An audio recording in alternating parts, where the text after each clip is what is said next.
মুসলিম বাজার ব্যবসায়ী সমিতি লিমিটেডের সাধারণ সভা অনুষ্ঠিত হয়। উক্ত অনুষ্ঠানে বিভিন্ন নেতৃবৃন্দের মধ্যে উপস্থিত আছেন মহিলা দল ঢাকা মহানগর উত্তর সিনিয়র সহসভাপতি লাইলি বেগম এবং উপস্থিত আছেন বিএনপি এবং বিভিন্ন নেতৃবৃন্দ বাজার কমিটির।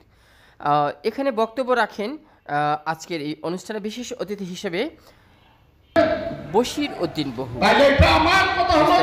প্রতিবেদন তাহলে আমাদের জমি যদি 3 সেটা করি তাহলে আমাদের ডেভেলপারের প্রয়োজন নাই। এই ডেভেলপারের চুক্তি বাতিল করতে হবে এক নম্বরে, কারণ কোনো মতেই ডেভেলপার থাকতে পারবে না।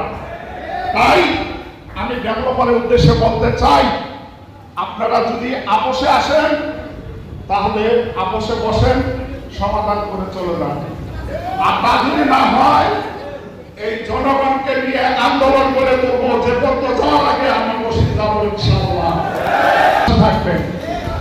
এবং এখানে দেখেন হাস্যকর বিষয় হলো চুক্তির মধ্যে আরো কিছু শর্ত আছে। 6 নম্বর কলমে বলছে রাজুক থেকে নকশা অনুমোদন করার বাস্তব দখল পক্ষের অনুকূলে। তাহলে আমরা কি ভাই 350 দোকান উচ্ছেদ করে কি আমরা সেই দখল বুঝাই দিই নাই? দিয়েছি।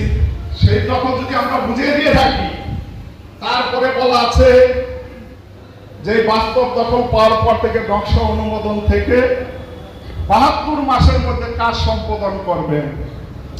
তারপরে বলা আছে যদি আরো সময় লাগে তাহলে সেইখানে আরো অতিরিক্ত 6 মাস পাবেন আলোচনা সাপেক্ষে। তাহলে আমার 72 মাস আর 6 মাস কত হলো? 78 মাস। সম্পাদনের পর থেকে 18 মাসের মধ্যে নকশা অনুমোদন জাতীয় গৃহনয় থেকে বাণিজ্যিক কাম আবাসিক বিধি মোতাবেক রূপান্তর করতে হবে। কে করবে?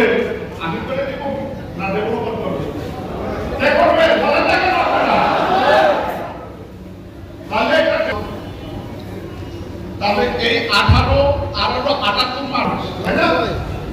তাহলে আমার এখানে 1000। তাহলে প্ল্যানই হয়ে গেছে। দেখেন, তাহলে যদি প্ল্যান না হয়ে থাকে হয়ে গেছে, সেই চুক্তির মধ্যে স্পষ্ট কথা কিন্তু এই কথাটা বলা আছে। তাহলে আমি প্রাকৃতিক দুর্যোগ বিভিন্ন কিছু মোকাবেলা আর পরোক্ষ যে সিদ্ধান্ত গ্রহণ করবে সেই সিদ্ধান্তই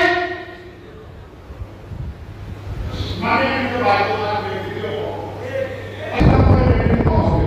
তাহলে আমাদের সিদ্ধান্ত মানার ব্যাপার আছে। আর তা যদি না হয় আমি বলে দিতে চাই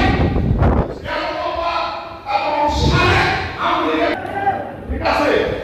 কারণ আজকে দেখেন এই ডেভেলপমেন্ট চুক্তির কারণে আমরা প্রায় 120-30টা দোকান পুরাতন বাজার 20 বছর দোকানদারি